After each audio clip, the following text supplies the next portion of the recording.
नमस्कार। और मुक्ति पथ के इस आयोजन में जो दरअसल आशीष त्रिपाठी जी के नेतृत्व में, उनके सहयोग से और उनकी कल्पनाशीलता के साथ 10-12 साथी लेखक, युक्तर साथी मिलकर इस कार्यक्रम को संभव करते हैं। यह कार्यक्रम जैसा कि बताया गया कि इस श्रृंखला का 25वां आयोजन है। एक तरह से ये रजत आयोजन है और इस मौके पर आपके साथ जुड़कर आपसे बातचीत करके मुझे बहुत खुशी हो रही है। इस कार्यक्रम की जो योजना है उसके तहत हम समकालीन समय पर खास तौर पर कविता के या साहित्य के संदर्भ को जोड़ते हुए बात करने की अपेक्षा की जाती है और शेष समय में कुछ कविताएं। तो जैसा कि जाहिर है कि मैं कोई अकादमिक ढंग का वक्ता नहीं हूँ और ना ही कुशल वक्ता हूँ और बहुत टूटे फूटे ढंग से अपनी बात कहता हूँ और मुझे लगता है कि वह अधिक स्वाभाविक है। वो मेरी सीमा नहीं, शायद ताकत का हिस्सा भी हो सकता है कि हम एक आपस में बातचीत करें और मैं एक कवि की तरह, एक लेखक की तरह इस दुनिया को कैसे देखता हूँ उस तरह से आपसे कुछ बातें कर सकें।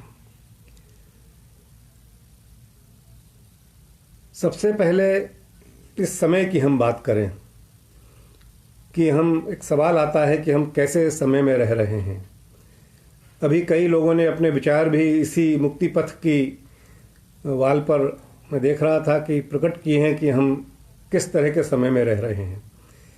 यदि मुझे कहना है तो मैं कुल 2 वाक्यों में बताना चाहूँगा कि हम कैसे समय में रह रहे हैं। पहला तो यह कि हम अब पुनरुत्थानवादी समय में रह रहे हैं। यह समय पुनरुत्थानवाद का समय है। ये पुनरुत्थानवाद के त्योहार का समय है। ये पुनरुत्थानवाद में प्रवेश करते चले जाने का, हमारे समय के पहिए को थोड़ा सा उल्टा घुमाने का समय है। जैसा कि होता है कि पुनरुत्थानवाद का जो सबसे बड़ा साथी होता है वो है उग्र राष्ट्रवाद होता है। तो दूसरा हम कह सकते हैं कि हम उग्र राष्ट्रवादी समय में रह रहे हैं। और ये दोनों समय जिनको हम डिनोट कर रहे हैं पुनरुत्थानवाद से और उग्र राष्ट्रवाद से, ये दोनों समय मिलकर एक भयानक, चिंताजनक, आशंकाओं से भरे हुए समय का निर्माण करते हैं। और ये दोनों चीज़ें अंततः मनुष्य विरोधी होती हैं। और राष्ट्रवाद के बारे में मैं एक वाक्य कहना चाहता हूँ, खास तौर पर उग्र राष्ट्रवाद के बारे में, कि उग्र राष्ट्रवाद की एक बहुत बड़ी ताकत होती है। कहने को वो राष्ट्रवाद है लेकिन वह राष्ट्र को नष्ट कर देता है। उग्र राष्ट्रवाद की एक ही परिणति होती है कि राष्ट्र खत्म हो जाता है। यह कितनी बड़ी विडंबना है कि जिस शब्द में राष्ट्रवाद को सामने रखा जाता है, राष्ट्रवाद की महिमा गाई जाती है, वह राष्ट्रवाद राष्ट्र को नष्ट कर देता है। और यह हमारे भारत में नहीं, ये समय समय पर, और इधर के समय में तो ज़्यादा, पूरे संसार के कई देशों में घटित हो रहा है, होता रहता है। कई जगह ये सफल हो जाता है, कई जगह ये इसकी प्रक्रिया चलती रहती है। आप यदि जर्मनी में भी याद करें, इस समय पिछले 50 साल से, खास तौर पर 50 साल पहले ही वहाँ पर नव नाजी पार्टी बन चुकी है और उस नव नाजी पार्टी का समर्थन है। जिस बात पर पूरा जर्मनी, पूरा यूरोप शर्मिंदा है, उस विचार को लेकर वहाँ एक पार्टी सक्रिय है। तो यह एक अनवरत लड़ाई है। और इसमें यदि ये पुनरुत्थानवादी लोग, राष्ट्रवादी लोग और उसमें उग्रता को मिलाकर उग्र राष्ट्रवादी लोग जब राजनीतिक सत्ता हासिल कर लेते हैं या राजनीतिक चरम पर चले जाते हैं, तो फिर हम एक उस तरह के चक्र में फंसते हैं जिसको हम चक्रव्यूह भी कह सकते हैं और हमारे सामने एक कठिन दौर भी कह सकते हैं।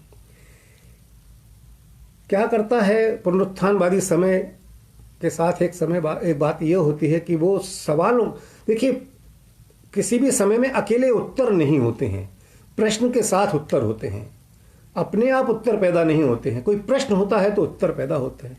ये युग्म है प्रश्नोत्तर, और यह समय जो है जिसके बारे में हम बात कर रहे हैं, ये प्रश्नों को बैन कर देता है, इस सवालों को खत्म कर देता है। ये सवाल पूछने को एक असंगत चीज बना देता है, ये सवाल पूछने को एक खतरनाक चीज बना देता है।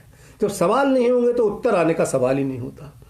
तो जब सवाल खत्म हो जाते हैं तो कोई से भी उत्तर आना खत्म हो जाते हैं, और एक तरह की संवाद विहीनता में, एक तरह की ऐसी खामोशी में हम फंस जाते हैं कि जिसका कोई भविष्य नहीं है। और इसीलिए हम एक ऐसे वर्तमान को संबोधित करने लगते हैं जिसके भविष्य के बारे में हमारे पास, हमारे कर्णधारों के पास, हमारे आदर्श पुरुषों के पास भी कोई उत्तर नहीं है। खासतौर पर राजनीति के पास कोई उत्तर नहीं है। इस ऐसे वक्त में हम लोग बात कर रहे हैं,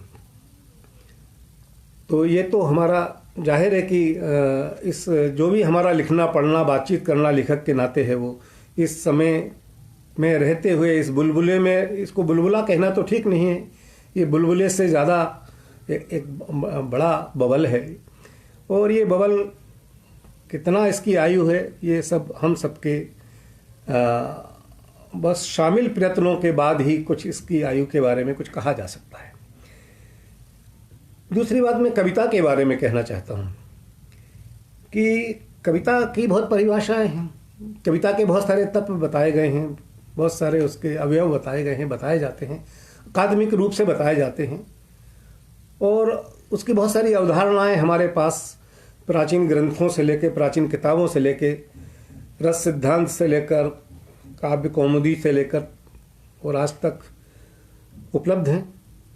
मैं एक कवि के नाते बहुत विनम्रता से ये कहना चाहता हूं कि वो कविता को लेकर सारी अकादमिक बातें गलत हैं।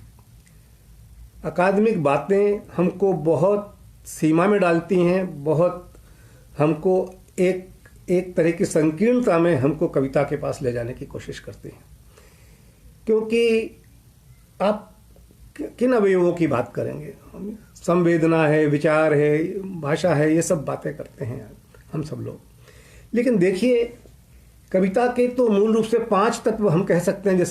जैसे मनुष्य या कोई भी प्राणी 5 तत्वों से बनता है, कविता के 5 तत्व का हम निर्धारण कर सकते हैं। भाई वो आत्म को सम्मिलित हो सकती है, आत्म के बारे में विचार करती है, परिवार के और हमारे निकटजनों के बारे में बात करती है, उनके साथ जो भी हमारा व्यवहार है, वो संबंध और सामाजिक संबंधों के बारे में विचार करती है, तीसरा तत्व हो गया। चौथा प्रकृति के बारे में बात करती है, और 5वां राजनीति के बारे में बात करती है। ये 5 तत्व हम इस तरह से सोच सकते हैं, लेकिन ये भी पर्याप्त नहीं है। इसमें राजनीति का तत्व सबसे महत्वपूर्ण है, क्योंकि ये बाकी 4 तत्वों को बना सकता है, बिगाड़ सकता है, उनको प्रेरित कर सकता है, उनको दुष्प्रेरित कर सकता है, उनको नष्ट कर सकता है। तो राजनीति का तत्व बाकी हमारे कविता संबंधी जीवन व्यवहार के विचार को सबसे अधिक प्रभावित करता है। लेकिन यदि मुझसे आप और विस्तार से जानना चाहें तो मेरी राय में जो रसायन शास्त्र के विद्यार्थी हैं या जो नहीं भी हैं, वो भी जानते हैं कि एक पीरियोडिक टेबल है, इसको मेंडलीफ की तालिका भी बोलते हैं। पीरियोडिक टेबल में आज की तारीख में जो फ्री एलिमेंट्स हैं, जो स्वतंत्र तत्व हैं, उनकी संख्या 118 है, लेकिन उनके योग से जितने तत्व बनते हैं उनकी संख्या अनंत है, और उनकी संभावनाएं कभी निरस्त नहीं होती। तो मैं कह सकता हूं कि कविता के लिए वो पूरी हमको पीरियोडिक टेबल चाहिए, वो पूरे तत्व चाहिए। उन तत्वों में क्या क्या शामिल है आप देखिए। एक तरफ उसमें धातु, मेटल्स, एक तरफ नॉन मेटल्स, और पीरियोडिक टेबल को आप देखें, और बीच में वो सारी तत्व हैं जो फ्री रूप में हमको उपलब्ध है। एलिमेंट फ्री माने स्वतंत्र हैं, अपने अपने अस्तित्व में स्वतंत्र हैं। और धातुओं में तमाम तरह के लोहा, तांबा, चांदी जैसी धातुएं हैं, और द्रव, ठोस, गैस, तीनों तरह के तत्व उसमें हैं। यानी हम देख सकते हैं कि जो तालिकाएं जीवन में, प्रकृति में जिन तत्वों का निर्धारण करती हैं, वो सारे तत्व कविता का हिस्सा हैं। हम गद्य के बारे में ये बात नहीं कह सकते, ये बात हम कविता के बारे में कह सकते हैं। कविता में ये, गद्य में ये तत्व केवल तब आ सकते हैं जब वो कविता के पास जाने की कोशिश करता है। तो कविता के इतने सारे तत्वों के निर्धारण को कोई अकादमी, कोई किताब इनको नहीं कभी कवर कर सकती, इनको कभी उस तरह से नहीं इन पर विचार कर सकती। और ये इनके आपस में जो समीकरण हैं, उन सब से मिलकर कविता बनती है, या बन सकती है, या बनना चाहती है, या उसकी आकांक्षा का विषय होता है।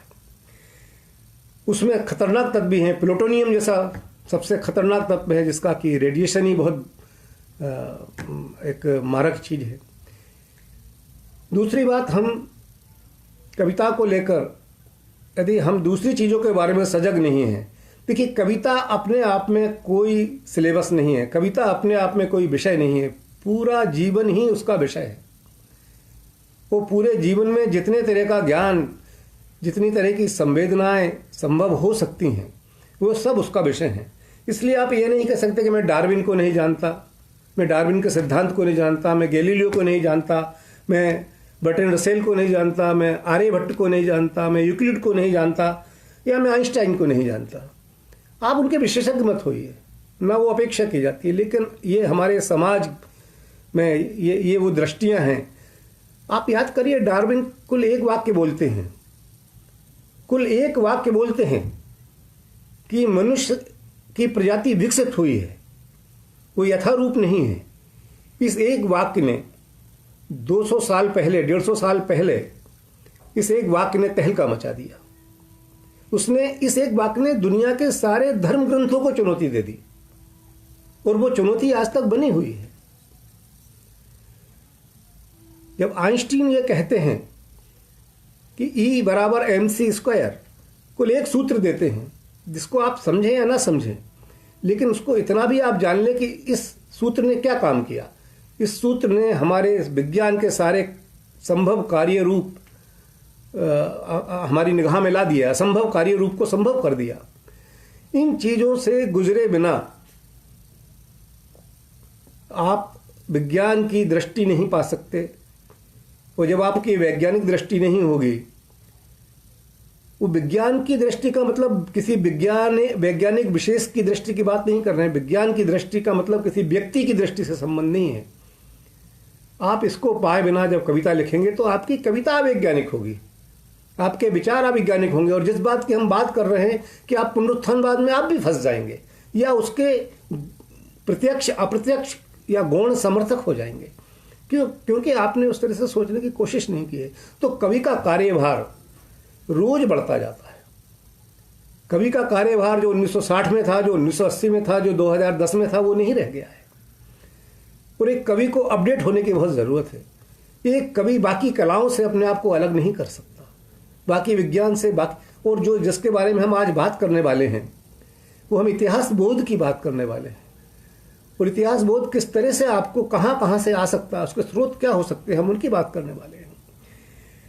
और इसके लिए मैं पहले तो आपसे ये कहना चाहता हूँ कि कविता क्या है। कविता के बारे में जो बात करते हुए मैं ये भी कहना चाहता हूँ कि कविता को हम कहते हैं कि भाषा नहीं है, शिल्प नहीं है, कविता विचार भी नहीं है। फिर क्या है कविता? क्या कविता विषय है? हमारे बहुत प्रिय और प्रसिद्ध लेखक रसूल हमजा तोब, जिनकी बहुत जानी मानी किताब है मेरा दागिस्तान, मैं समझता हूँ कि हम सब उसमें से परिचित होंगे, हम उस किताब से परिचित होंगे। कई लोगों ने उस किताब को बार बार पढ़ा होगा। और हम लोग कहते हैं इस बात को कि इस किताब को पढ़े बिना किसी का उद्धार नहीं। रसूल हमजा तोब कहते हैं कि हाँ, हम कह सकते हैं कि शायद कविता विषय है। और दो सुंदर उदाहरण वो उसमें देते हैं। वो कहते हैं कि मुझे पहाड़ पर यदि जाना है या पहाड़ के पार जाना है तो पहाड़ मेरा विषय होगा, और यदि मुझे घोड़े पर बैठकर जाना है तो घोड़ा मेरा साधन हुआ। और जिस तरह से मैं जाना चाहता हूं उस पहाड़ पर मैं सीधा भी चढ़ सकता हूं, चक्कर लगा के भी चढ़ सकता हूं, वो मेरा शिल्प हुआ, वो तरीका हुआ। लेकिन विषय पहाड़ है। यदि आप विषय को कविता लक्ष्य करती है तो बाकी सब चीजें साधन हुई। दूसरा उदाहरण किले का देते हैं कि यदि मुझे किला जीतना है कोई सा, तो जो मेरे हथियार हैं और जो मेरी ब्रेवरी है, जो मेरा साहस है, जो मेरा विचार है, वो सब उसके साधन हैं। क्योंकि मैं अंततः उस विषय को पाना चाहता हूँ, उस उद्देश्य को पाना चाहता हूँ।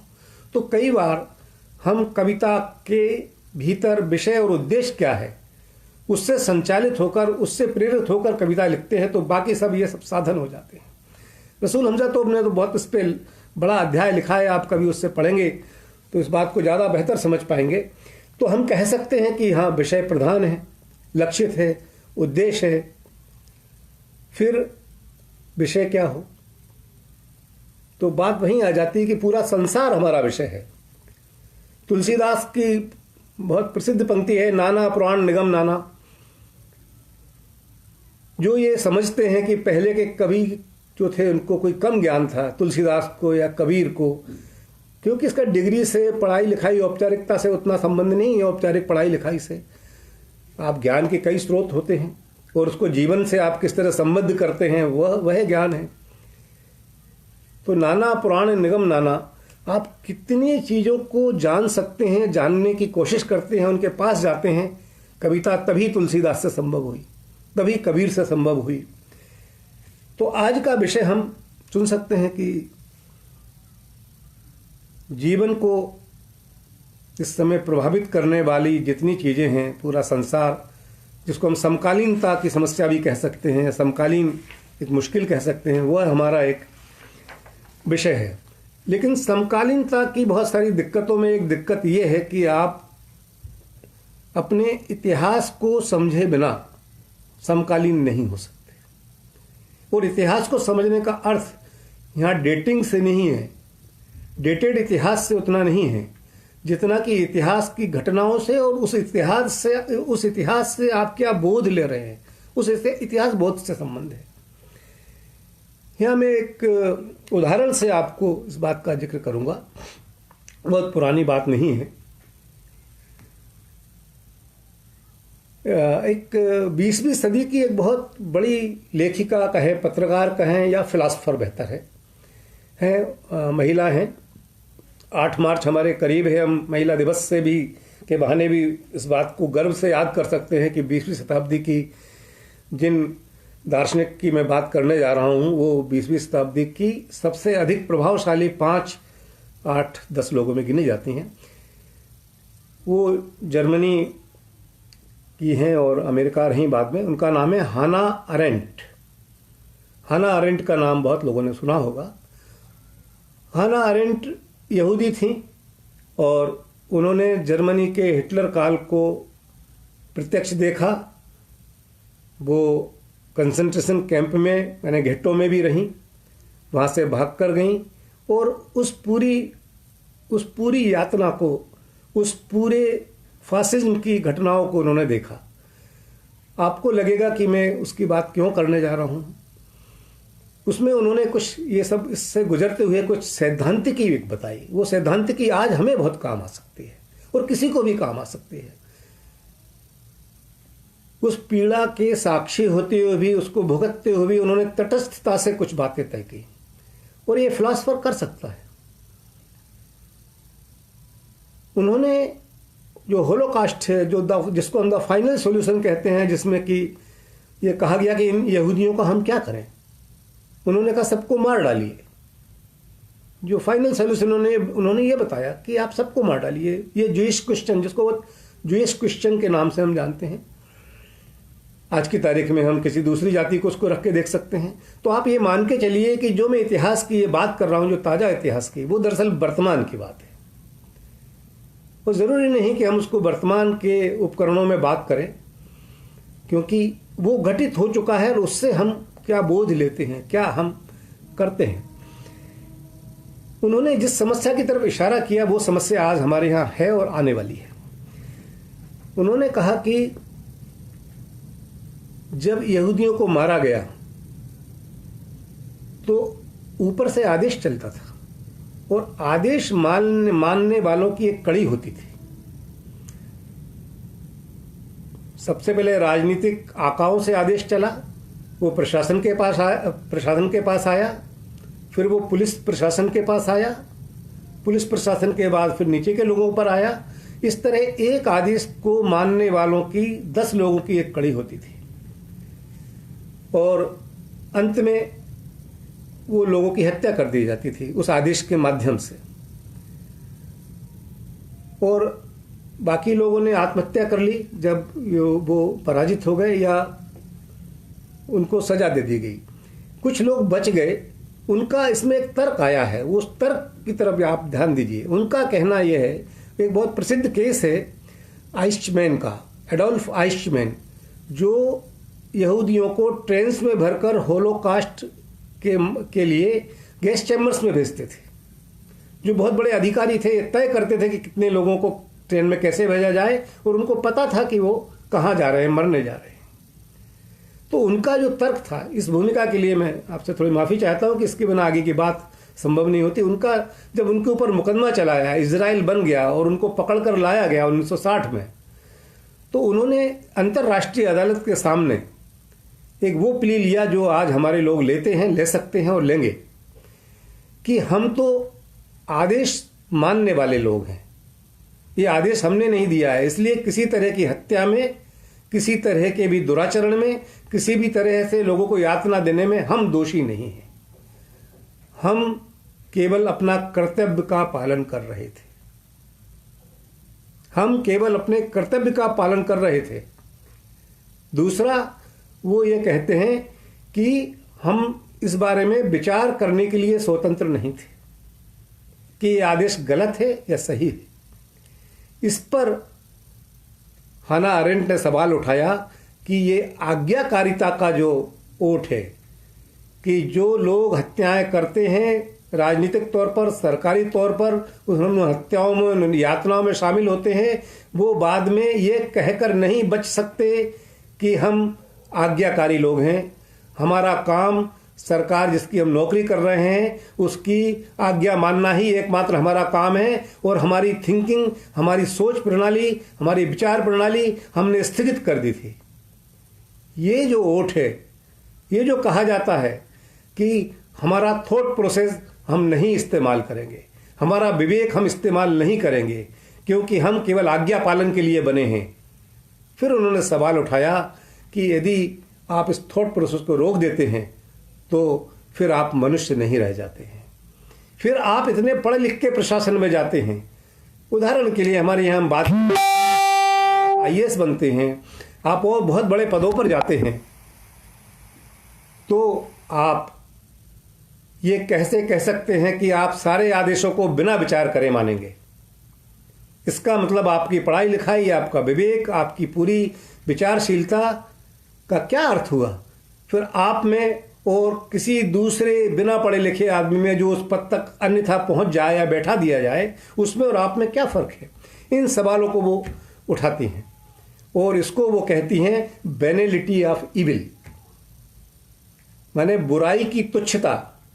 यानी आप बुराई को इतना साधारण बना देते हैं कि चलता है, चलता रहता है, हम इस पे हमारा विचार इसमें कोई इजाज़त नहीं देता, हम इस पे कोई बात नहीं करेंगे, मेरा काम केवल आर्डर्स पर अमल करना है। हम मारते नहीं हैं, हम आदेश का पालन करते हैं। जो आदेश का पालन है वही तो मारना है, और आदेश कई श्रृंखलाओं से बनता है। इसलिए सबका टुकड़े टुकड़े टुकड़े में हत्याएं होती हैं, हत्यारे होते हैं। वो उनको पता है कि इसकी अंतिम परिणति क्या होगी, और हत्या का मतलब जान से मार डालना ही नहीं होता, किसी आदमी का जीवन किसी भी तरह से नष्ट कर देना भी हत्या होता है। और फिर वो अंत में वो कहते हैं कि so we are not responsible, इसलिए हम रिस्पॉन्सिबल नहीं हैं, हम इस किसी भी अत्याचार के जवाबदार नहीं हैं, क्योंकि हम तो आदेश का पालन कर रहे थे। इसलिए हमारे यहाँ भी फिल्म बनती है, nobody killed Jessica, nobody killed Jessica जैसी एक फिल्म बनती है। बाद में यही मुहावरा चलन में आता है कि ये अपराध किसी ने किया ही नहीं, अपराध घटित हो जाता है। फिर भीड़ किसको मारती है तो आप कहते हैं भीड़ ने मारा, किसी ने नहीं मारा। लिंचिंग होने लगती है और आप कहते हैं कि इसका कोई दोषी नहीं है। ये जो खतरनाक बात है जिसको ये दार्शनिक हाना अरेंट बेनिलिटी ऑफ इविल के फ्रेज से हमारे सामने लाती हैं, बहुत महत्वपूर्ण फ्रेज है। और मैं इसको थोड़ा एक्सटेंड करके कहना चाहता हूं कि ये बेनिलिटी ऑफ इविल नहीं, ये बेनिलिटी ऑफ पॉलिटिकल इविल है। ये जो राज्य की सरकार की जो बुराई है, राज्य की और सरकार का जो इरादा है, ये उसकी तुच्छता है, उसकी बेनिलिटी है कि ये तो चलता है, ये होता रहता है, इसको रोका नहीं जा सकता, ये होता रहेगा। तो ये जो मुश्किलें हैं, ये जो दार्शनिक लोग भी अपनी ये बात कहते हैं। और मज़े की बात ये है कि हाना अरेंट ने इतनी बड़ी लेखिका होने के बावजूद जब ये मुकदमा चलाया जा रहा था आइशमैन पर, उसको उन्होंने न्यूयॉर्कर जो मैगजीन है उसको खुद आगे बढ़कर लिखित में अनुरोध किया कि कृपया मुझे ये कवर करने दिया जाए। वो पत्रकार की तरह इसको कवर करने गई और उसके बहुत बड़ी और उनका बहुत विरोध हुआ, क्योंकि उन्होंने कहा कि आप यहूदी होकर भी आइशमैन की इस बात को इस तरह रख रही हैं। तो उनका कहना था कि नहीं, मैं वो प्रक्रिया बता रही हूँ कि कैसे मनुष्य अपना डिफेंस बनाता है। और यहूदियों की गलती क्या थी? उन्होंने बहुत बड़ा सवाल जो इस देश में इस समय सबसे ज़्यादा लागू है कि एक समुदाय को आप कहते हैं कि आप अनवांटेड, एक समुदाय को आप कहते हैं कि सारी प्रॉब्लम आपके कारण है, एक समुदाय को आप कहते हैं कि विकास के रास्ते के आप रोड़े हैं। जब आप एक समुदाय को इस तरह इंगित करते हैं तो दरअसल हाना अरेंट ये कहना चाहती हैं, बताना चाहती हैं कि आप इतने मनुष्यों को कहते हैं कि आप मनुष्य नहीं हैं। आप उनको विश्वास दिलाना चाहते हैं कि आप अननेसेसरी हैं, आप अनावश्यक हैं। तो आप एक मनुष्यों की बहुत बड़ी प्रजाति को आप कहते हैं कि आप अनावश्यक हैं।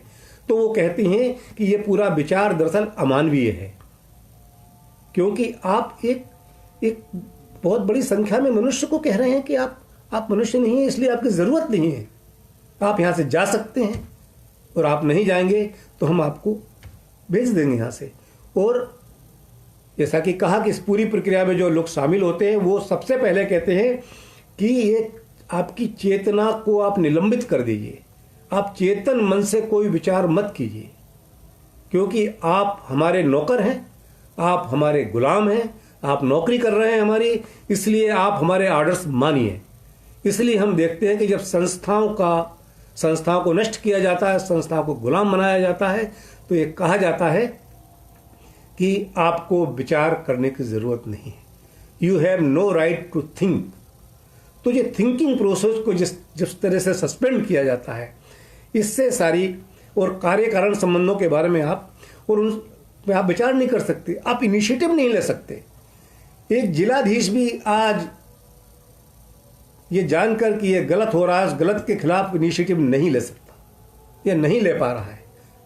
ये सब चीज़ें जर्मनी में घटित हुई, यूरोप के कई देशों में घटित हुई और इन्हीं का विस्तार अलग अलग ढंग से हो रहा है। तो ये, लेकिन आप सोचिए, यदि आपका काम सोचना नहीं है तो क्या कोई पुलिस कप्तान को कह दिया जाए पूरे शहर पर गोलीबारी कर दो तो कर दी जाएगी क्या? ये सवाल है, मैं सवाल की तरह इसको रख रहा हूं। ये सारे इन सबको इसलिए फिर ये कहा जाता है कि जब आप कहते हैं कि यहूदी मनुष्य नहीं थे, हमारे यहाँ दूसरे लोग हो सकते हैं, मनुष्य नहीं है, मनुष्य होने के हकदार नहीं है, उनको मारा जा सकता है, तो फिर ये एक तर्क आता है कि जो जिनको जीने का अधिकार ही नहीं है, जो लेस ह्यूमन है, जो मनुष्य नहीं है, उनको मारने में अपराध कैसा? वो तो अपराध नहीं है, वो तो गर्व का विषय है, गौरव का विषय है, हमारे देश के पुनर्निर्माण का विषय है। और ये जो सेंसलेसनेस है, ये जो मूढ़ता है, ये लगातार चली आती है। ये सब हमारी कविता का विषय यदि नहीं है, यदि हम इस पूरी प्रोसेस को नहीं समझते हैं, तो फिर हम किस तरह की कविता लिखेंगे? आप फिर प्रेम की कविता भी नहीं लिख सकते, क्योंकि आप एक खास मनुष्य के समुदाय से घृणा को आप स्वीकार कर रहे हैं, आप उसके दर्शक हैं। आप जितनी भी अमानवीय चीज़ें इस राजनीति में छिपी हुई हैं, उसके बीच में आप क्या प्रेम कविता लिखेंगे? क्या प्रकृति की आप कविता लिखेंगे? प्रकृति नष्ट हो रही है, उसको राजनीति नष्ट कर रही है। आपके संबंध नष्ट हो रहे हैं, एकल परिवार हुए जा रहे हैं, पूंजीवाद का प्रभाव है, पूंजीवाद और साम्राज्यवाद मिलकर अपना काम कर रहे हैं, और आप कहते हैं कि हम इनसे अनभिज्ञ रहकर या इनको इग्नोर कर कर संवेदना का विषय है। ये तो संवेदना का विषय है। संवेदना क्या आपकी बहुत सीमित संवेदना है, केवल हंसना रोना गाना ही संवेदना है। यदि कविता की इतनी ही भूमिका को आप सीमित करते हैं तो मैं आप सबसे डिफर करता हूं और ये कहता हूं कि कविता को इस तरह से देखना कृपया बंद किया जाए। दूसरा, इस सब से क्या पैदा होता है? इससे पैदा होता है निरंकुशता पैदा होती है, जो बेनिलिटी ऑफ इविल या बेनिलिटी ऑफ पॉलिटिक्स जो है वो निरंकुशता पैदा करती है। और बुद्धिजीवियों के बीच क्या होता है? हम सब बुद्धिजीवियों के बीच कुल एक चीज घटित होती है इस तरह से, मोरल कोलैप्स, पूरी नैतिकता का क्षरण, पूरी नैतिकता का पतन। और जो मोरल कोलैप्स होता है वो उसमें आदमी का पूरा प्रतिरोध, पूरा विचार और पूरी उसकी विचार प्रणाली कोलैप्स हो जाती है। आज हम जो हमारे देश में देख रहे हैं, जो जर्मनी में घटित हुआ, दूसरे देशों में घटित हुआ कि मोरल कोलैप्स हुआ, वहाँ पर तमाम लेखक जो बचे रहे, ऐसे भी नहीं सारे नहीं, बचे रहे, उन्होंने काम किया, काम करने की कोशिश की। तो हमको ये मोरल कोलैप्स को कैसे रोके, ये एक चुनौती हम सबके सामने बनती है और ये कविता के सामने भी चुनौती है, क्योंकि जीवन की कोई सी ऐसी चुनौती नहीं है जो ये कहा जाए कि ये कविता की चुनौती नहीं है। इस मोरल कोलैप्स में फिर क्या होता है, उसके लक्षण क्या होते हैं? एक सबसे बड़ा लक्षण ये होता है कि प्रतिरोध फ्रैक्चर्ड हो जाता है। जो प्रतिरोध करते हैं वो खंडित रहता है, फ्रैक्चर्ड रहता है। जब खंडित प्रतिरोध को हम देखते हैं कि आज आप कोई निर्णय लेते हैं, सोचते हैं कि हम इस तरह से प्रतिरोध करेंगे, उसमें हम लोग बट जाते हैं और ये मानते हैं कि कई बार तो हम ये कहते हैं जो संस्था है सरकार की है और जनता का पैसा है और जनता का धन है और हमें क्यों इस्तेमाल नहीं करना चाहिए, हमें क्यों नहीं जाना चाहिए। आप इस बात को, हम सब इस बात को याद रखें कि उसी जनता के धन से नरसंहार किया जा रहा है, उसी जनता के धन से हमारे लोगों को, हमारे बुद्धिजीवियों को जेल में डाला जा रहा है, उसी जनता के धन से शिक्षा संस्थानों को बिगाड़ा जा रहा है, उसी जनता के धन से प्राइवेटाइज किया जा रहा है लोगों को, और उसी जनता के धन से झूठ का कारोबार किया जा रहा है, उसी जनता के धन से कला और संस्कृति में पैसा दिया जा रहा है। तो आप जो कला और संस्कृति में पैसा दिया जा रहा है उसको पवित्र मानते हैं, बजट के उस हिस्से को, और उसी बजट के, उसी राशि के दूसरे हिस्सों को आप अपवित्र मानते हुए भी उसको एंजॉय करना चाहते हैं। ये मोरल कोलैप्स है। This is moral collapse. ये फ्रैक्चर्ड है, ये फ्रैक्चर्ड दिमाग की बातें हैं। आप सुविधाओं के लिए, आप जरा सी चीज़ों के लिए आप चाहते हैं कि हम उसमें कोई तर्क इकट्ठा करें। तर्क एक अच्छी चीज़ है, तार्किकता एक अच्छी चीज़ है, औचित्य एक अच्छी चीज़ है, लेकिन उस तर्क के साथ आप खड़े कहाँ होते हैं, उस तर्क के साथ आप क्या कर रहे हैं, ये सबसे महत्वपूर्ण है। तर्क तो गोडसे के पास भी है, जो कहते हैं कि मैंने गांधी को मारा। एक पूरा मराठी में नाटक ही है। मी नाथूराम गोडसे बोलता है, मी नाथूराम बोलता है, तो वो भी तर्क देता है। वो हत्या को वध कहते हैं, वो भी तर्क है। तो आप तर्क के साथ खड़े कहाँ हो रहे हैं? क्या हत्या को वध कहने के लिए खड़े हो रहे हैं या किसी भी हत्या के पक्ष में खड़े हो रहे हैं? तो तर्क को भी तर्क से और औचित्य से हमको एक बार देखना पड़ेगा, और ये देखना पड़ेगा उस तर्क से आप करना क्या। इसलिए तर्क से नहीं, एक्शन से देखो।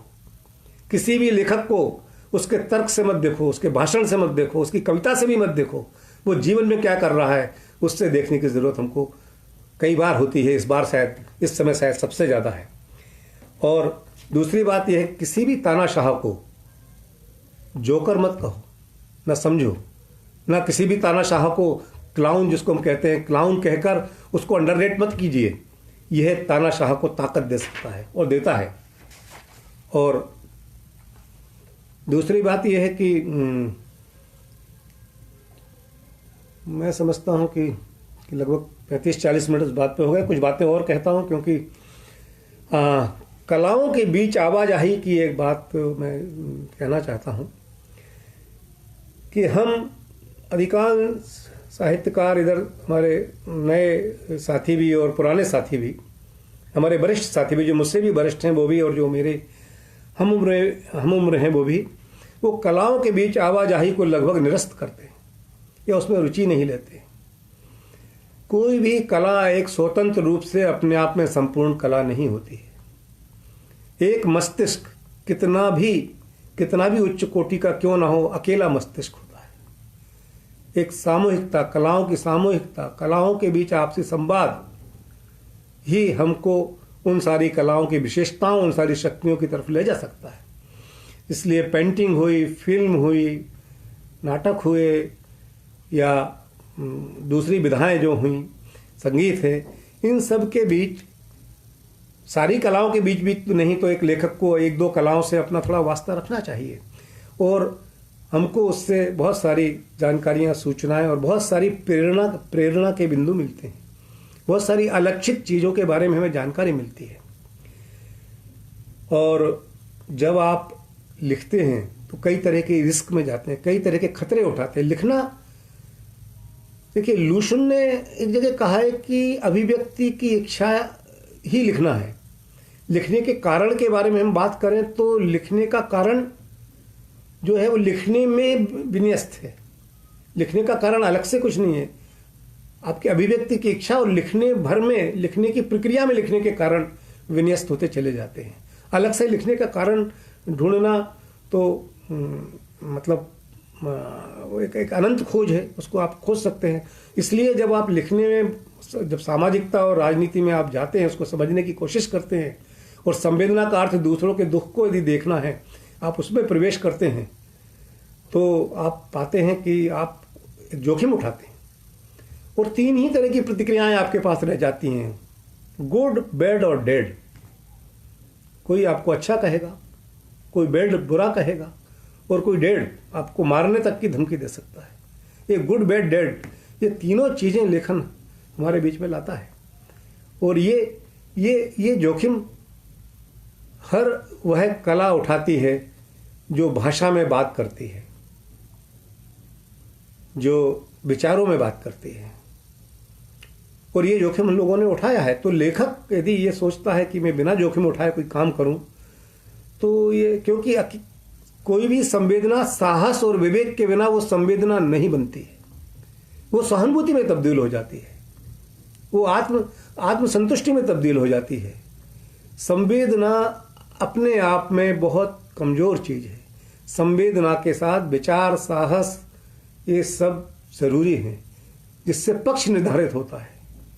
किसके पक्ष में संवेदित हो रहे हैं आप? मानवीय, जिसको हम ह्यूमैनिटेरियन बोलते हैं, जिसको हम मनमंथ नाथ गुप्त से लेके आज तक जो उसके बारे में अवधारणाएं हैं, यदि हम उसमें फंसते हैं तो हम कहीं नहीं पहुंचेंगे, क्योंकि हम कहीं नहीं पहुंचना चाहते हैं।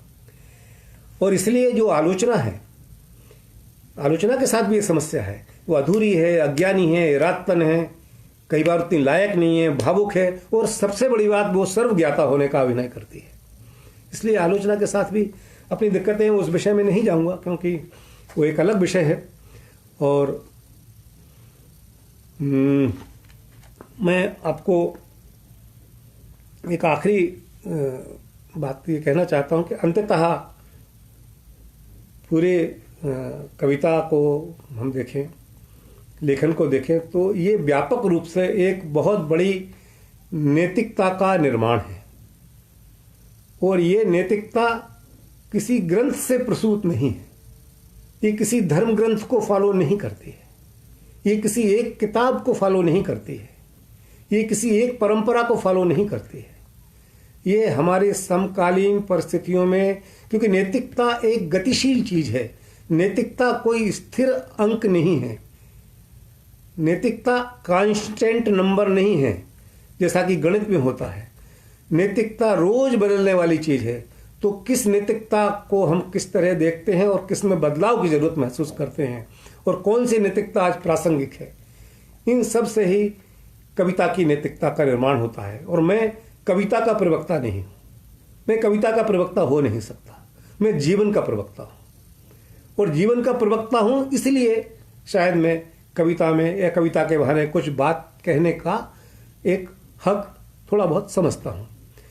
हमको ये बात यदि इस तरह से विचार करें तो शायद एक किताब का मैं ज़रूर जिक्र कर देता हूँ आपको, जो मैं इधर पढ़ रहा था। मुझे लगता है कि वो किताब अंग्रेजी में किताब है, लेकिन उसका 40 भाषाओं में अनुवाद हुआ है। और आस्ने सायरस्टेड नाम की एक महिला है, आस्ने सायरस्टेड। इन्होंने किताब लिखी है the book seller of Kabul, the book seller of Kabul. इसका जिक्र मैं इसलिए कर रहा हूँ कि इस पूरी बात का एक पक्ष को ये मजबूती से तर्क की तरह या एक उदाहरण की तरह सामने रख सकती है। इस महिला ने, पत्रकार महिला ने, काबुल अफगानिस्तान में रहकर, एक घर में रहकर, एक परिवार के साथ रहकर उस पूरे दौर की कहानी लिखी। और वो एक किताब बेचने वाले की दुकान में रहीं, किताब बेचने की जो दुकान चलाता उसके घर में रहीं वो। और उन्होंने ये बताया उस बुक सेलर के माध्यम से कि वहाँ हर आदमी किताब नष्ट करने के लिए तुला हुआ है। हर आदमी, हर सत्ता जो आई वहाँ सबसे पहले किताब जलाती है, अपने विरोध की किताब जलाती है। तालिबान आते हैं तो वो हर उस तरह की किताब जलाते हैं जो वैज्ञानिक है, जो नए विचारों को सामने रखती है, जो दुनिया को बेहतर बनाना चाहती है, वो जलाते हैं। रशियंस जब आते हैं तो वो अपने ढंग से किताबें जलाते हैं। जब तालिबान और रशियन नहीं रहते, उनकी अपनी दूसरी तरह की सरकारें आती हैं, वो अपनी तरह से किताबें जलाती हैं, आग लगा देती हैं, मनुष्यों को मार देती हैं। उसके बीच में एक आदमी लगातार किताबों की दुकान चलाता है और वो कहता है कि ये लोग किताब जलाने के तरीके जानते हैं, मैं किताब बचाने के तरीके जानता हूँ। वो बरसों से किताब बचाता रहा है और उस पूरे दास्तान को उन्होंने लिखा है कि किताबें भी बचाई जा सकती हैं और किताबें बचाना क्यों ज़रूरी है। ये इस तरह की किताबें भी संभव की हैं, पत्रकारों ने संभव की हैं। 2 पत्रकारों के उदाहरण दिए, एक फिलॉसफर जो पत्रकार जैसा है, कुछ रोल अदा करता है, हाना अरेंट, और दूसरा ये मैंने उदाहरण दिया। ये सब मिलकर हमारे दृश्य को संपन्न करते हैं। ये सब मिलकर हमारे रुके हुए विचार प्रणाली के प्रभाव को दुरुस्त करते हैं। हमारी विचार प्रणाली में जो कचरा जमा हो गया है उसको हटाने में सहायता देते हैं। इनके बिना हम कैसे कोई सा भी काम आगे बढ़ सकता है, कोई सा भी किसी भी कवि का काम कैसे आगे बढ़ सकता है। और हमारे कवि कहते हैं, मुझे कभी कभी, मैं इसमें कठोरता से नहीं कह रहा हूँ, लेकिन मैं थोड़े से चिंता के साथ ये बात कहना चाह रहा हूँ कि हमारे कई कवि कहते हैं कि हमारी कविताओं पर कोई ध्यान नहीं देता। अरे भाई, आप भी तो पूरे संसार पर ध्यान नहीं देते। आपके आसपास जो घट रहा है इसको इग्नोर करना चाहते हैं। आप भाषा से भाषा में कविता लिखना चाहते हैं। आप साहित्य से साहित्य लिखना चाहते हैं। आप एक दूसरे के अनुकरण में कविताएं लिखना चाहते हैं। अनुकरण बुरा नहीं है, अनुकरण सब में शुरू में हो सकता है, लेकिन उसमें लिखना क्या चाहते हैं? कुछ तो आपका हो, कुछ तो आप ऐसी बात कह रहे हो कि हमें विचार करके रुकना पड़े। यदि ये कोई दया नहीं है, मैं आपसे कभी नहीं कहूँगा और नहीं कहना चाहिए मुझे कि कृपा करके, दया करके मेरी कविता पे विचार करिए। नहीं, हम यहाँ लिखने आए कि कोई एक खास तरह की भिक्षावृत्ति करने आए। हमारे दायित्व बड़े हैं, हमारा काम बड़ा है, और हमारा इतना लिखना पढ़ना महासागर में एक बूंद है। उसके बावजूद संसार में और हिंदी में ही कितनी बड़ी परंपरा कविता की रही है, कितनी बड़ी कविता प्रतिरोध की रही है। और जो लोग प्रगतिशील कविता को, कलावादी कविता को कई बार इस तरह से जांचते हैं, किसी ने यदि कुजड़ल पे कविता लिख दी, किसी ने यदि मजदूर पे कविता लिख दी, तो वो इस तरह प्रगतिशील नहीं हो जाएगा। या किसी ने किसी पीले पत्ते जो शाम में झर रहा है उस पर कविता लिख दी तो आप कहने लगे वो कलावादी हो गया। इस तरह से नहीं मूल्य निर्धारण होता है। कई हमारे बड़े बड़े आलोचक, कई बड़े बड़े कवि इस तरह से मूल्य निर्धारण करने में लगे हुए हैं कि उनकी 4 कविताएं प्रगतिशील हैं, उनकी 4 कविताएं उस तरह से हैं, प्रकृति पर है। तो एक कवि अपने पूरे व्यक्तित्व से, पूरे चाल चलन से, पूरी पर्सनैलिटी से तय होता है कि वो प्रगतिशील है या नहीं। कलावाद आपके पूरे जीवन से तय होता है।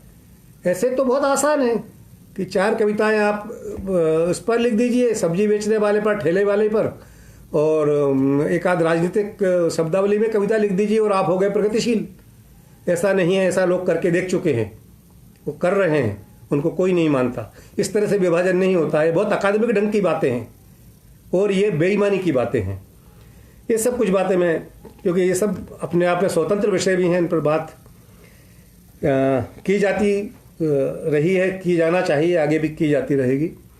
और ये किसी को पाले में खींचना नहीं है, हम किसी को पाले में नहीं खींचना चाहते कि हम किसी तरह से किसी को प्रगतिशील घोषित कर दें, किसी को कलावादी घोषित कर दें। आप जो हैं सो है, आपका पूरा रचना कर्म और आपका पूरा जीवन उसको तय करेगा। और ये भी तय बात है कि आप जब इस तरह से कविताएं लिखेंगे अपने आप को प्रगतिशील सिद्ध करने के लिए, तो वो कविताएं बता देंगी। आपका जीवन तो ठीक है, एक दिन चला जाएगा, खत्म हो जाएगा, वो कविताएं चीख चीख कर कहेंगी। विनोद दास हमारे एक बहुत प्रिय कवि हैं, उनकी एक बहुत पुरानी कविता की एक पंक्ति है कि उसकी कविता में पसीना शब्द तो है, पसीने की गंध नहीं।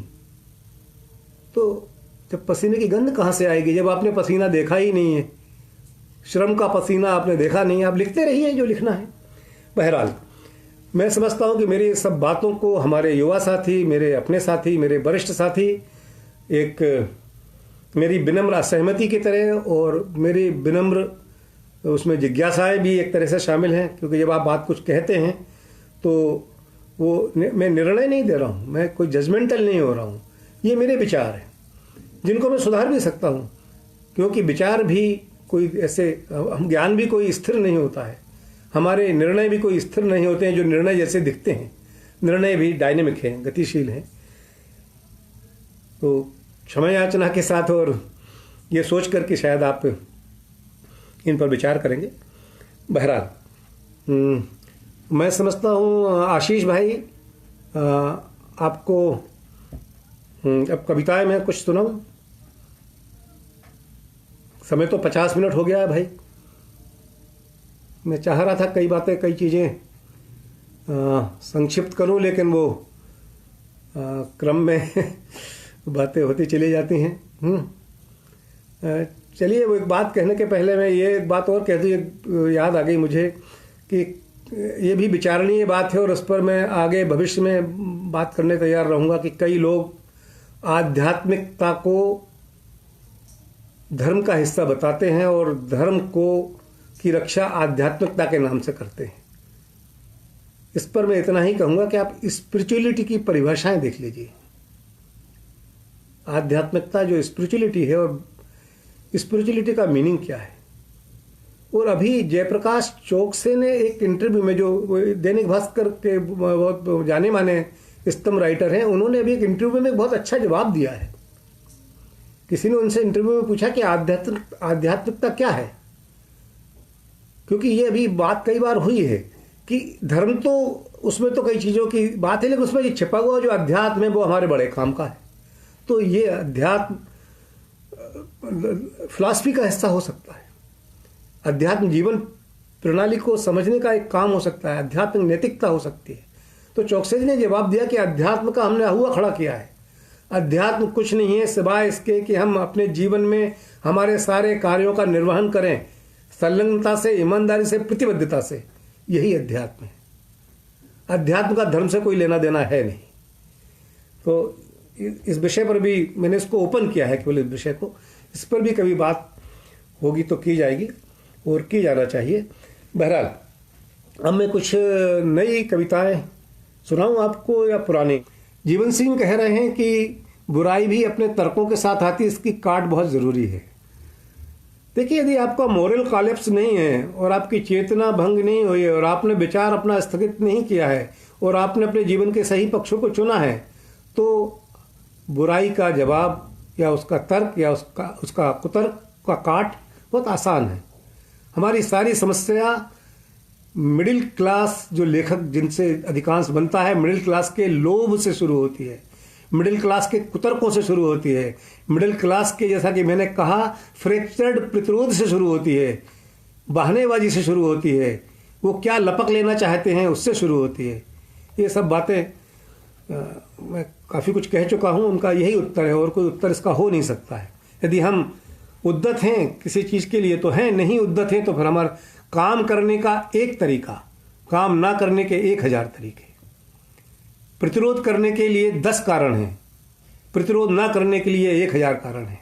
हमारी कितनी पत्रिकाएं, हमारे कितने संपादक हैं, हमारे कितने ऑनलाइन कार्यक्रम हैं, वो इस तरह के प्रतिरोध विहीन, रीढ़ विहीन और मौकाप्रस्त लेखकों को महिमा मंडित करते रहते हैं। वो इसको अपनी उदारतावाद में डालते हैं। इससे साबित होता है कि ये सब लोग जो संचालित कर रहे हैं उनके अपने सोच विचार में कुछ प्रॉब्लम है।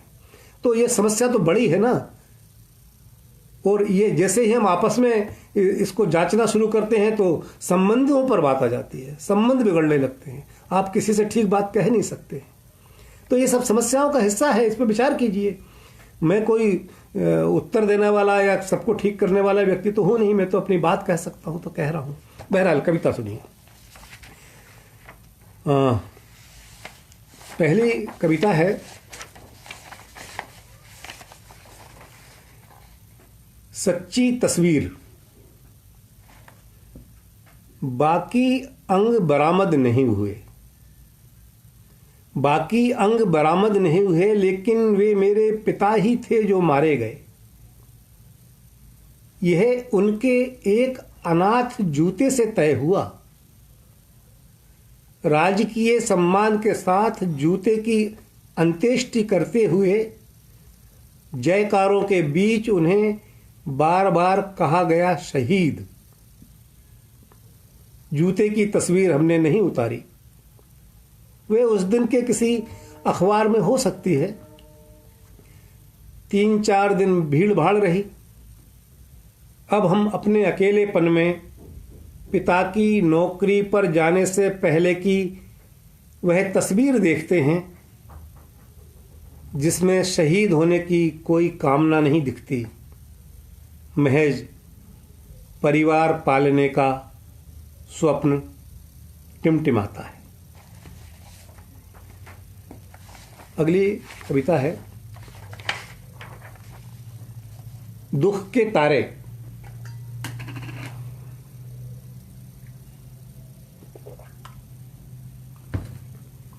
अगली कविता है दुख के तारे। जब कोई दुख अकेला आता है तो बताता है अभी कुछ और दुख आने वाले हैं। जब कोई दुख अकेला आता है तो बताता है अभी कुछ और दुख आने वाले हैं। दुख के तारामंडल एक साथ यात्रा करते हैं जीवनाकाश में। इकट्ठे दुख बना लेते हैं अपनी आकाश गंगाएं। वे यातनाओं को लिख देते हैं अनुप्रास में। कुछ बने रहते हैं ध्रुव तारे की तरह। जब भी सिर उठाकर देखो वे देखेंगे वहीं अपनी जगह अटल और देदीप्यमान। तुम उनसे अंदाजा लगा सकते हो दिशाओं का।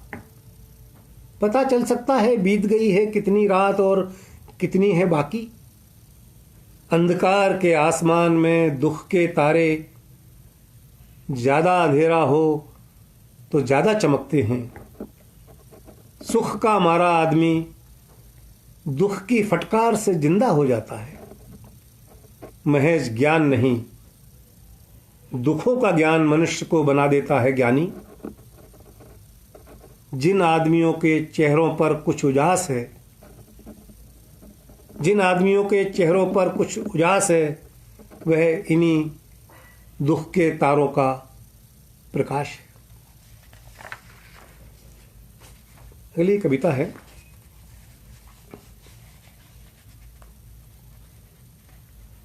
इधर के जीवन पर कुछ नोट्स। ये कुछ नोट्स हैं पैराग्राफ में, कह सकते हैं कविता में एक डायरी है छोटी सी इस समय की। जब कोई कहता है कि वह घबराता नहीं है तो दरअसल वह परिचय देता है कि वह मनुष्य नहीं है। सबसे ताकतवर जैसा आदमी कोई नहीं होता, सबसे चालाक आदमी ही दिखने लगता है सबसे ताकतवर। रोजमर्रा के अन्याय के लिए कोई समय नहीं, खास अन्याय के लिए लगाई जाती है तारीख। यातना दी जाती है इस तरह कि आदमी खुद याचिका लगाकर कहने लगे कि मुझे मृत्यु दंड दो। पिछले समय का हासिल है कि जैसे ही हम एक दूसरे मनुष्य को देखते हैं तो सहज ही उस पर करने लगते हैं अविश्वास, और फिर मशीनों से आशा करते हैं कि आखिर एक दिन वे मनुष्यों के रास्तों पर नहीं चलेंगी और बचा लेंगी यह दुनिया। हालांकि सारा साहित्य लिखा गया है इसी अवधारणा के खिलाफ। तुम दिल पर मत लो, कई बार लोग प्रशंसा कर देते। सबके पास पाप करने के अपने अपने अभिनव तरीके हैं। विनम्रता सबसे पुराना अभिनय है, सबसे पुरानी तरकीब। याद रखो, सत्ताएं सब कुछ सह सकती हैं, सामंजस्य नहीं, प्रतिवाद नहीं, हास्य नहीं, संगीत नहीं, लास्य नहीं। इसलिए जो आदमी बच जाता है प्राकृतिक आपदाओं से, मारा जाता है राजनीतिक आपदाओं से। अब जो तुम लड़खड़ाकर गिर जाते हो बार बार, यह तुम्हारी नैतिकता का संधिवात है। ये नहीं दिखेगा किसी सीटी स्कैन में। और यह बहुत पुरानी बात है। जब मैंने चुन लिया था अपने लिए एक धर्म, उसी दिन तो खो दी थी मैंने अपनी नागरिकता। अब तुमने मेरे कंधे पर फहरा दी है अपनी पताका, और मैं दिखने लगा हूं तुम्हारे उपनिवेश की तरह। तुम मुझ पर, यहां कही गई बातों पर नहीं करोगे भरोसा। तुम जो समझते हो नजूमियों और मदारियों की भाषा, तुम जो समझना नहीं चाहते कविता की भाषा। अगली कविता है बाध्यकारी अत्याचारी। बाध्यकारी अत्याचारी। हर अत्याचारी युग के बाद विवरणों का हिस्सा हो जाते हैं अत्याचार। पाठ्यक्रमों में जुड़ जाते हैं कुछ और अध्याय। धीरे धीरे अत्याचारी से, उसके कारनामों से, उसकी घृणा से लोग करने लगते हैं घृणा। सोचते हैं अब वे किसी को नहीं बनने देंगे अत्याचारी। लेकिन थोड़ा ही वक्त गुजरता है, एक नई पीढ़ी आती है। अत्याचारी की पोशाक, उसकी मूछों, उसकी भंगिमाओं, उसके अत्याचारों की होने लगती हैं नई व्याख्याएं। कहा जाने लगता है अब इस देश को, इस नाकारा समाज को कोई तानाशाही ही ला सकता है सही रास्ते पर। अत्याचारी की प्रशंसा में लिखी जाने लगती हैं कविताएं, बनने लगती हैं फिल्में, नए सिरे से लिखी जाती हैं जीवनियां कि देखो देखो, सच्चाई का चेहरा सब तरफ से एक सा नहीं दिखता। हर चीज के हो सकते हैं कोने किनारे।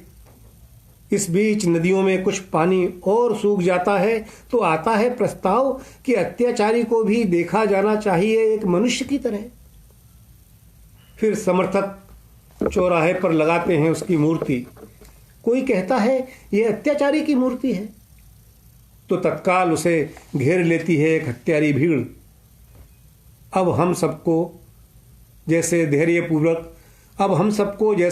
धैर्यपूर्वक राह तकना है नए नायक की, कि वही तो इस देश को ठिकाने पर लाएगा।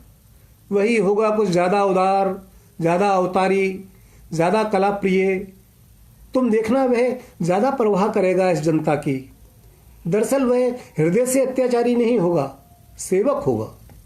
हालांकि कुछ लोग उसे बदनाम करने के लिए कहते रहेंगे, ओ अत्याचारी, अरे अत्याचारी, हे अत्याचारी। और जब किसी को बार बार कहा जाएगा अत्याचारी, तो चिढ़कर, तंग आकर कोई भी भला आदमी एक दिन हो ही जाएगा अत्याचारी।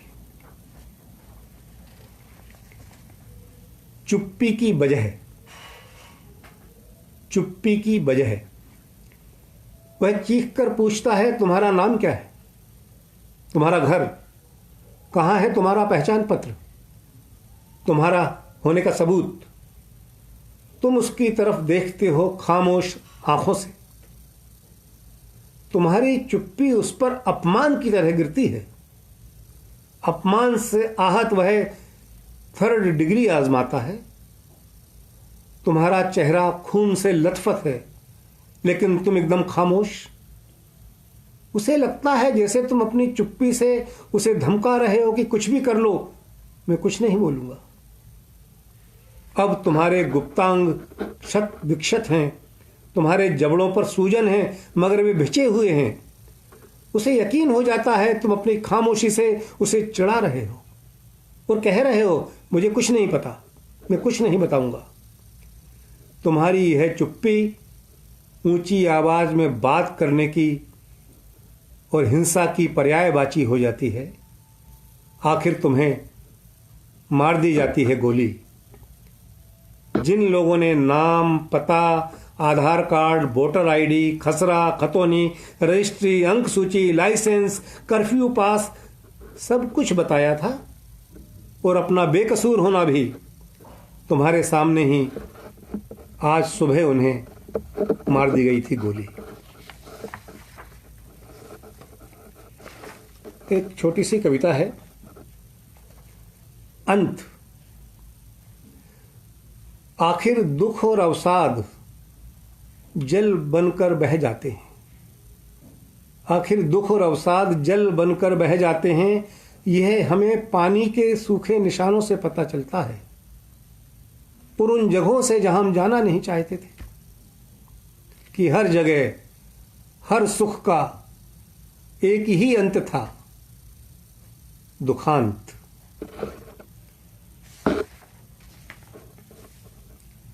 एक और छोटी सी कविता है नई कविताओं में।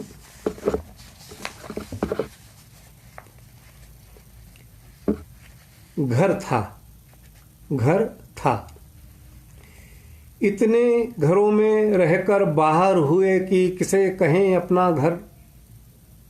जो अपना घर था एक दिन उससे भी निकलना पड़ा बाहर। माँ के जाने के बाद वह बचपन का घर था, उसे याद करना 8 लोगों को याद करना है। किसी पूर्व जन्म की स्मृतियों से गुजरना है। अब कहीं कोई ऐसा घर नहीं जो मेरी प्रतीक्षा करता हो, जहां मकड़ी का जाला भी तकता हो मेरी राह। इधर किसी गली को पार करते हुए अक्सर दिखती है एक टूटी दीवार, जिसे देखकर बस आता है यही याद, किसी का घर नहीं रहा। और एक प्रेम को लेकर मैं छोटी सी नहीं मध्यम आकार की कविता सुनाता हूं। प्रेम की स्मृति में संभ्रम, कविता का शीर्षक है प्रेम की स्मृति में संभ्रम। जब तुम अपने प्रिय को विदा करने आते हो, जब तुम अपने प्रिय को विदा करने आते हो, एक भोंपू, सायरन या सीटी की आवाज तुम्हारे वियोग को ढांप लेती है समूचा। प्रेम को एक दिन स्मृति की तरह भुगतना पड़ता है। प्रेम विलीन हो जाता है, रह जाता है उसका संभ्रम। वही है जो प्रेम को देता है रहस्यमयी आभा मंडल और उसे बनाए रखता है चिरायु। अब तुम्हारी संदूक में कुछ भी ऐसा नहीं जिसमें से हास्यास्पद या बेकार चीजों को छांटकर तुम फेंक सको समुद्र में। तुम ऐसा करके देख चुके हो। लहरें उन्हें वापस तुम्हारे तट पर पटक देती हैं। तुम उन्हें रेगिस्तान में फेंक आते हो। हवाएं उन्हें उड़ाकर तुम्हारी नींद में ले आती हैं। रेत किरकिराती रहती है तुम्हारी आंखों में। स्मृति के भीतर है एक दूसरी स्मृति की कुंजी। एक पाताल खुलता है दूसरे पाताल में। फूल झड़ जाते हैं, बारिश बह जाती है, मौसम बदलकर नए हो जाते हैं, पत्थर पत्थर बने रहते हैं। मैं स्मृतियों के साए में रहते हुए पुरानी गलतियों से बचने की कोशिश में उन्हीं गलतियों को दोहराता हूँ। जैसे स्मृति में रहने का यह कोई नायाब तरीका है। चुनौतियां और भी हैं जो होती रहती हैं दरपेश। जैसे तुम्हारे वक्त को किस तरह याद करूं कि वह सिर्फ प्रेम की तरह याद आए, उस रसायन की तरह नहीं जो चीज़ों को संरक्षित करने के लिए उन पर लीप दिया जाता है। स्मृतियों में से उठती है वैसी ही गंध जो उठती है संग्रहालयों में से, प्राचीन शिल्पों और पांडुलिपियों में से, जो बारिशों में उठती है शैल चित्रों से, वाचनालयों में रखी अलमारियों से और मैदानों में घास की व्यतीत हरितिमा से। अब दो शब्दों में हमारे बीच दो शहरों की दूरी है, दो वाक्यों के बीच दो महाद्वीपों की, दो स्मृतियों के बीच एक पूरे जीवन की। मैं जो एक विस्मय में गुजारना चाहता था अपनी आयु, अब किसी दूसरे विस्मय में से गुजारते हुए सोचता हूँ, नहीं, इस अचरज में नहीं जीना चाहता था जिसमें प्रेम का संभ्रम मेरी स्मृति में उसी तरह रहा चला आता है जैसे कोई वास्तविक प्रेम। ये कुछ नई कविताओं में से थी और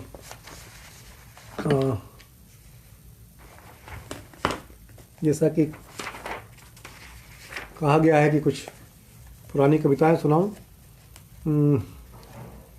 आशीष आप मुझे इंगित कर देंगे।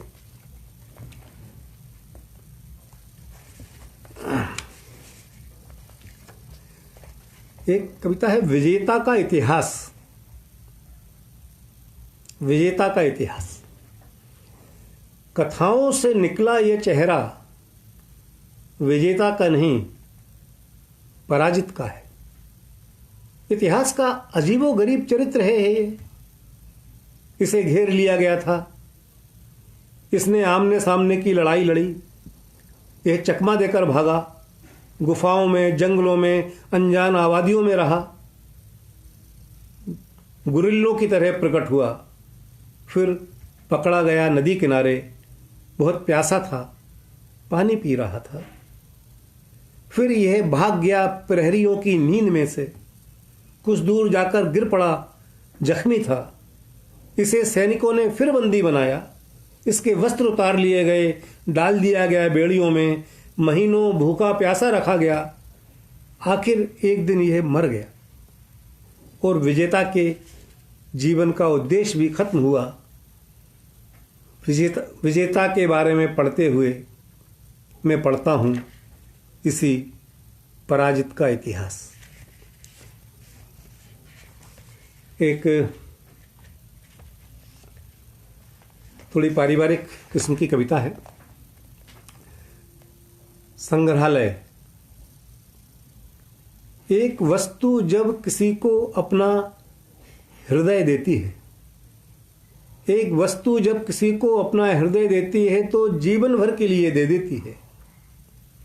वह अपना शरीर भी उसको करती है समर्पित और इतनी अंतरंग हो जाती है कि सिर्फ उसी को देखकर पहचान लिया जा सकता है आदमी को। पटरियों के किनारे या अनजान सड़कों पर कितनी ही शिनाख्त वस्तुओं से हुई। वस्तुओं ने लोगों को लावारिस नहीं रहने दिया। कई बार वे कहानियों के सिंहासन की तरह या बरदान में मिली पोशाक की तरह पेश आती हैं। उन पर कोई दूसरा नहीं बैठ सकता, उन्हें कोई दूसरा नहीं पहन सकता। वे किसी को भी करुण मजाक में बदल देंगी। कभी कभी पत्नी गुजर गई माँ की साड़ी पहनती है और एक तरह के मजाक में बदल जाती है। वस्तुएं भी जीवितों से पाती हैं अपना जीवन। वह झोला नीला मटमेला बार बार वापरने से वह एक आदमी के शरीर का हिस्सा हो गया था। उस आदमी के साथ वह भी मर गया और पड़ा है उधर पुराने कपड़ों के साथ निस्पंद। मैं जिस शाम भी कांसे के कटोरे में दलिया खाता हूं, उसे अपने आंसुओं से भरा पाता हूं। घूमता फिरता हूं, संग्रहालय में चश्मा देखता हूं, छड़ी छाता और कुर्सी देखता हूं। बेसाख्ता याद आता है कि मेरे घर में भी पीछे छूट गई वस्तुओं का संग्रह होता चला जा रहा है। एक कविता है,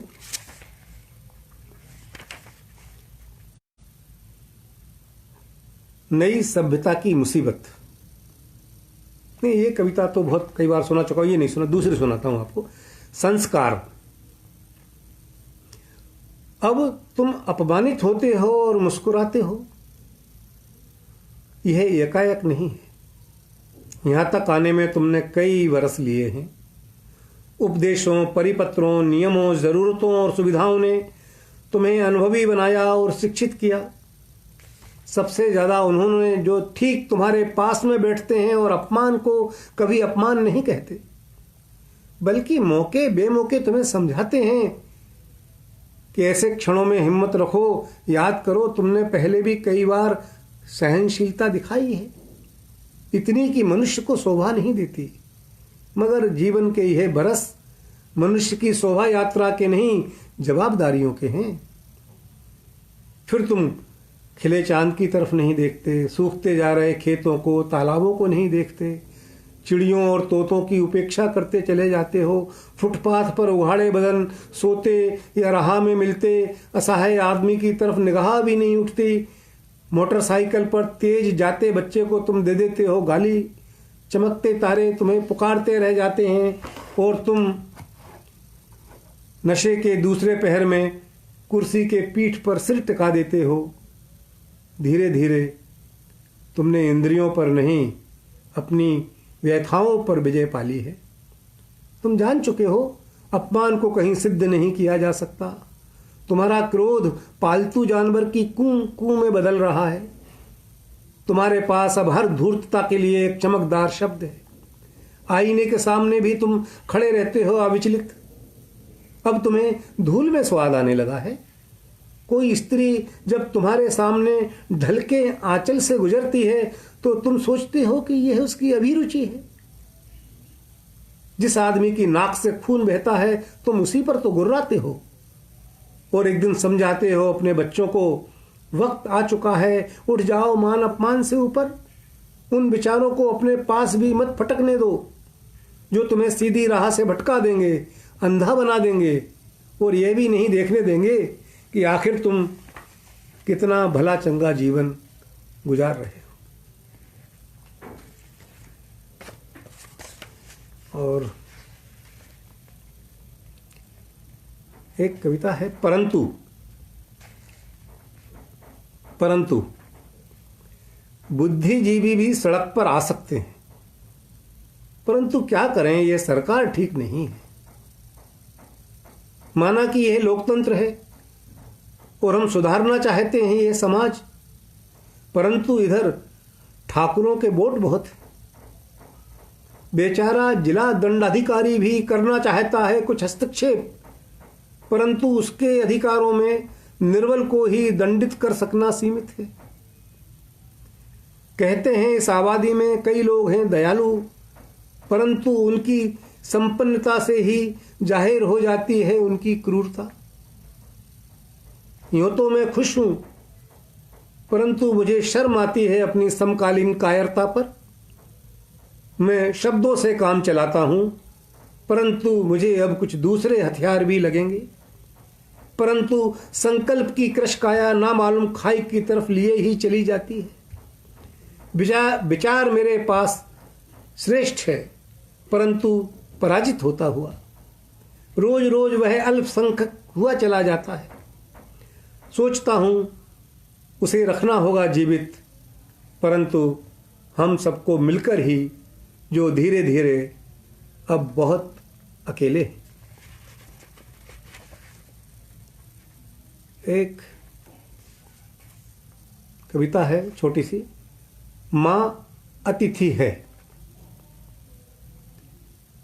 मां घर में आई है, लेकिन वह अतिथि है। उसके पास उसके हजारों बाकी रह गए काम हैं। उसके पास उसका अपना घर है जिसे लंबे समय तक नहीं छोड़ा जा सकता सूना, जो भरा हुआ है बीते हुए समय से। मां धीरे धीरे चली गई है इतनी दूर कि उसके सबसे स्मरणीय और चमकदार रूप के लिए लौटना होता है कई साल पहले के वक्त में। मैं चाहूं तो भी नहीं रोक सकता माँ को जाने से। भूल चुका हूं मैं हठ करना, दूर दूर तक नहीं बची रह गई है मुझ में अबोधता। दरअसल धीरे धीरे मैं खुद ही चला आया हूं माँ से इतनी दूर कि मेरे घर में अब माँ एक अतिथि है।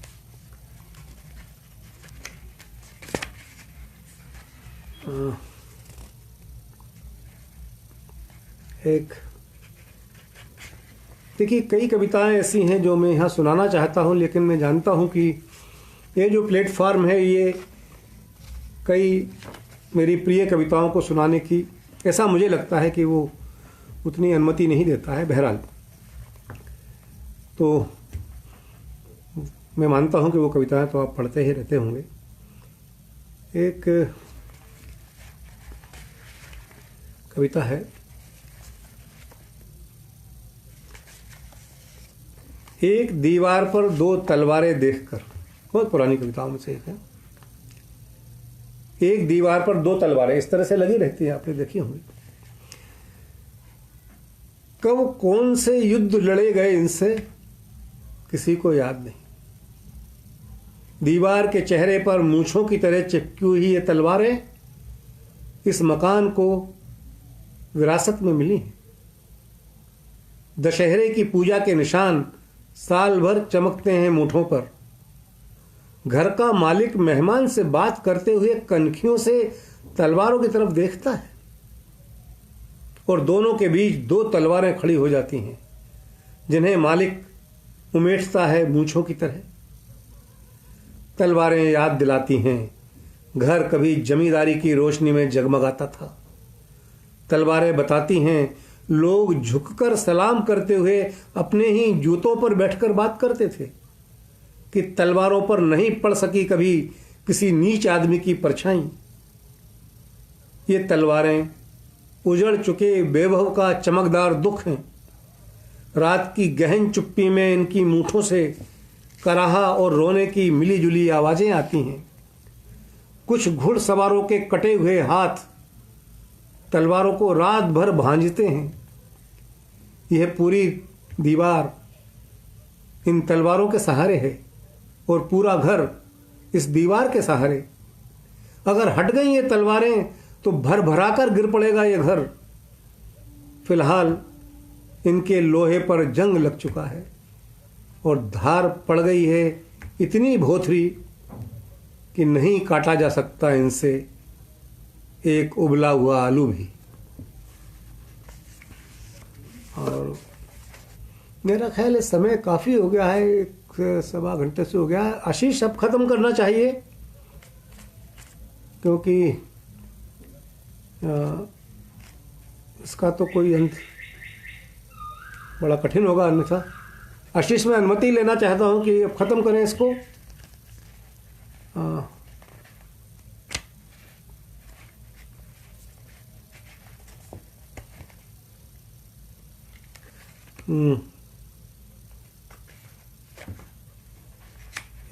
एक कविता और सुना के ख़त्म करूँ, यही हो सकता है भाई।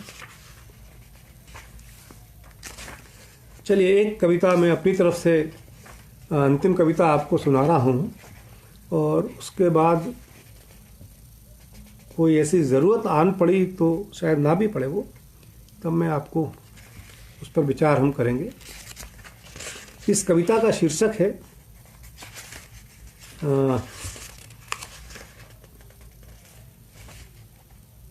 कहीं कोई जमीन नहीं, कहीं कोई जमीन नहीं। चारों तरफ से नव निर्माण की आवाजें हैं,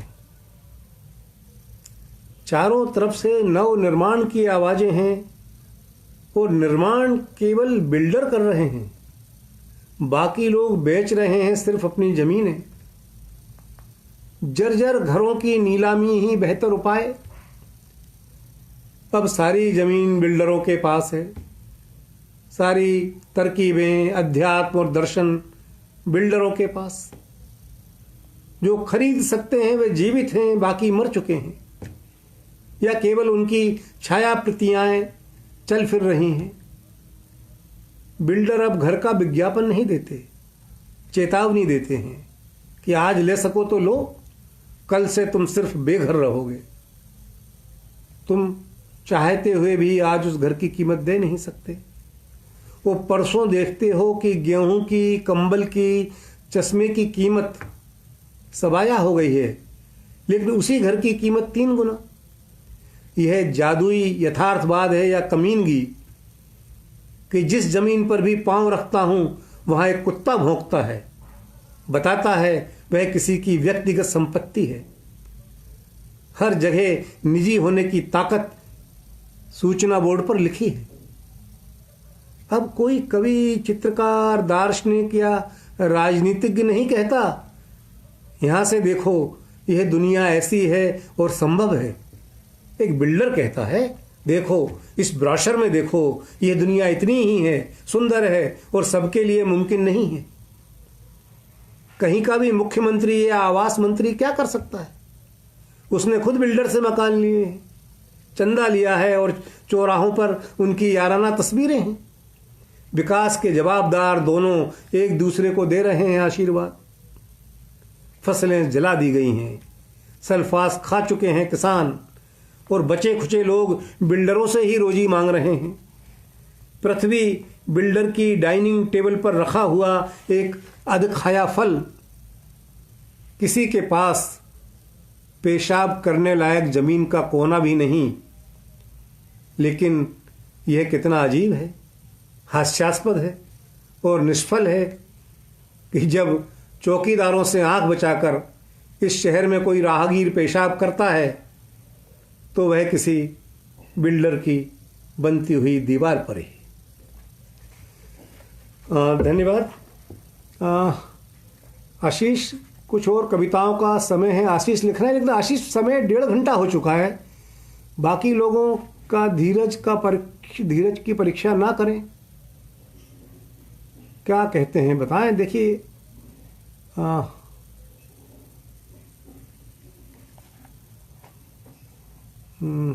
आप यदि मुझे अभी तत्काल कुछ बता दें तो ठीक है, अन्यथा इसको ख़त्म किया जाए भाई किसी चीज़ का। या चलिए ठीक है, आप कह रहे हैं कुछ और कविताओं का समय है, तो भाई ये बिल्कुल अंतिम कविता जैसा कि होता है। ये विडंबना हमेशा होती है कि कवि को ये कहना पड़ जाता है कि ये अंतिम, और फिर उसके बाद कहता है एक और अंतिम। तो यह अनंतिम सिलसिला चलता रहता है, पर यह अंतिम रूप से अंतिम वो इसलिए भी मेरे सामने खुल गई, और मैं आप सब लोगों का धन्यवाद भी कहना चाहता हूँ इस कविता के माध्यम से। इसलिए भी इस कविता को पढ़ रहा हूँ। ये इसको अंतिम कविता ना मानकर मेरा धन्यवाद ज्ञापन भी आप मान सकते हैं। आपने मेरी बहुत सारी अजीबोगरीब बातें सुनी, कविताएं सुनी। कविता का शीर्षक है जिन्हें तुम धन्यवाद देना चाहते हो। ब्रजेश जी ने लिखा है कि कुछ लोगों की कविताएं आई हैं, तो कुछ कविताएं की फरमाइश आई है, पर मैं इसको अब अंतिम ही सुनाता हूं भाई। जिन्हें तुम धन्यवाद देना चाहते हो, या मान सकते हैं कि मैं आप सबको कह रहा हूं। फिर माने जीवन में हम किस किस को धन्यवाद नहीं दे पाते। फिर ना वह पेड़ वैसा बचता है और ना वैसी रात आती है। फिर ना वह पेड़ वैसा बचता है और ना वैसी रात आती है। ना ओंठ वैसे रहते हैं ना पंखुरियां। रूपकों और उपमाओं के अर्थ ध्वनित नहीं हो सकते। कार्तिक जा चुका है और ये पोष की रातें हैं जिनसे सामना है। जीवन में रोज ऐसा होता है कि कृतज्ञता ज्ञापित कर सकने के क्षण में हम सिर्फ अचंभित रह जाते हैं और फिर वक्त निकल जाता है। बाद में तुम पाते हो कि वे आदमी और जगहें ध्वस्त हो चुकी हैं या बदल गई हैं इतनी कि उन्हें धन्यवाद देना किसी अजनबी से कुछ कहना होगा। लेकिन इससे हमारे भीतर बसा आभार और उसका वजन कम नहीं हो जाता। एक निगाह, एक हाथ और एक शब्द ने यहाँ तक जीवित चले आने में हर एक की मदद की है। और इतने अचरज हमारे साथ हैं कि इस दुनिया में स्वाद है, लेकिन धन्यवाद ना दे सकने की कसक भी साथ चली आती है, जो घेर लेती है किसी मौसम में या टूटी नींद में।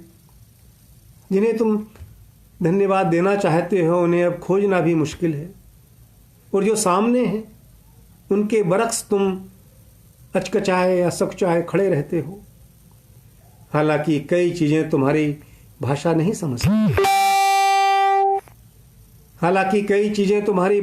समझती, पतझड़, झरने, चाय की दुकान और अस्पताल की बेंच, लेकिन उनसे तुम्हारा बर्ताव ही बताएगा कि तुम आखिर कहना क्या चाहते हो। शायद इसलिए ही कभी सोच समझकर या अनायास ही तुम उन चीज़ों के कंधों पर अपना सिर रख देते हो। धन्यवाद साथियों। और भाई नीरज खरे जी ने भी लिखा है को किबाड़ सुनना चाहते हैं, और ब्रजेश कानून के कई लोगों ने लिखा है, लेकिन क्या मैं आपसे क्षमा मांग सकता हूं, क्योंकि अब समय वाकई बहुत हो गया है। किसी अगले कार्यक्रम के लिए हम सुरक्षित रखते हैं, सब चीज़ें मैं नोट कर लेता हूं। जिन लोगों ने बीच में कहीं मैं देख पाया नहीं देख पाया, कुछ बातें छूट गई हों तो वो भी बाद में करेंगे हम। और मैं आप सब का और मुक्ति पथ का धन्यवाद और कृतज्ञता उनके प्रति ज्ञापित करता हूं कि ये अवसर मिला। और मुझे ऑनलाइन आने में बहुत संकोच होता है, बहुत सारी मेरे अंदर समस्याएं हैं। मुझे लगता है कि इतने ऑनलाइन कार्यक्रम हो रहे हैं, इतनी चीज़ें हो रही हैं, और मेरे पास कहने को बहुत कम रहता है, और फिर कविताएं हमारा माध्यम है। तो खैर, बहुत बहुत धन्यवाद और नमस्कार।